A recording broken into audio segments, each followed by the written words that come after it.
দেশের মার্কেটে কয়েকদিনের মধ্যেই অ্যাভেলেবেল হতে যাচ্ছে ওপ্পোর নতুন ধামাকা ওপ্পো রেনো 13F 4G।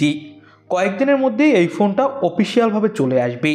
তো বাংলাদেশের মার্কেটে আসলে এই ফোনটার দাম কত কি হবে, এই ফোনটাতে কী কী স্পেসিফিকেশন থাকছে এবং দাম অনুযায়ী এই ফোনটা আপনাকে কতটা ভ্যালু ফর মানি দিবে, এইসব বিষয় নিয়ে আজকের ভিডিওতে বিস্তারিত কথা বলবো। সো মিড বাজেটে বেস্ট একটা ফোন কিনতে হলে ভিডিওটা শেষ পর্যন্ত দেখুন। শুরুটাও করব ফোনটার লুক এবং ডিজাইন দিয়ে। ফোনটার ব্যাক প্যানেল দেখতে বেশ সুন্দর এবং ব্যাক সাইডে একটা জোস লেভেলের টেক্সচার দেওয়া হয়েছে, যার ফলে দেখতে আরও বেশি জোস লাগছে। ক্যামেরা বাম্প অনেকটা আইফোন 16 সিরিজের মতোই রাখা হয়েছে, আইফোন 16-এর মতো দেখতে অনেকটা। তো ওভারঅল যদি বলি তাহলে ফোনটার ডিজাইনটা কিন্তু জোস এবং ব্যাক সাইডে দেওয়া হয়েছে গ্লাস এবং ফোনটা অনেকটা বক্সি টাইপের, তবে কর্নারগুলো বেশ কার্ভ। সব মিলিয়ে যদি বলি তাহলে ফোনটার ডিজাইন এবং বিল্ড কোয়ালিটি আমার কাছে ভালো লেগেছে।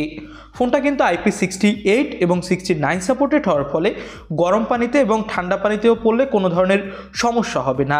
নিচের দিকে আপনি পেয়ে যাবেন USB Type-C পোর্ট এবং ডুয়েল স্টিরিও স্পিকার, এবং এই ফোনটাতে দেওয়া হয়েছে ডুয়েল হাইপার সিম কার্ড স্লট।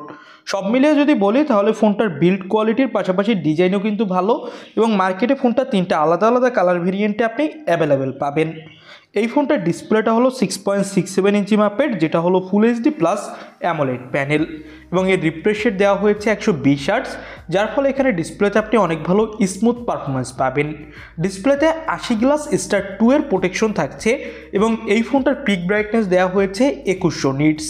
তো ব্রাইটনেস নিয়েও আপনাকে কোনো ধরনের সমস্যায় পড়তে হবে না। সব মিলিয়ে যদি বলি তাহলে বাজেট অনুযায়ী ফোনটার ডিসপ্লে কোয়ালিটিও আপনি ধরে নিতে পারেন এক কথায় টপ ক্লাস। ডিসপ্লের চিন বেজেলসও কিন্তু একদম ঠিকঠাকই আছে, একদম কম, এবং এই বাজেট অনুযায়ী ডিসপ্লে কোয়ালিটি আমার কাছে অনেক বেশি ভালো মনে হয়েছে। পারফরমেন্সের জন্য এই ফোনটাতে আপনি পাবেন মিডিয়াটেকের হেলিও G100 চিপসেট, যেটা 6 ন্যানোমিটার আর্টিটেকের উপর বেস করে তৈরি, এবং এর আপ টু ক্লক স্পিড হলো 2.0 GHz আর জিপিইউ মালি G57। তো পারফরমেন্সের দিক থেকে ফোনটা ভালো হবে। এবারের কিছু গেমিং নমুনা দেখে নিন। এখানে আপনি আল্ট্রা সেটিংয়েও সবগুলো গেম প্লে করতে পারবেন, তবে মিডিয়াম সেটিংসে প্লে করলে আরও বেশি ভালো এক্সপিরিয়েন্স পাবেন।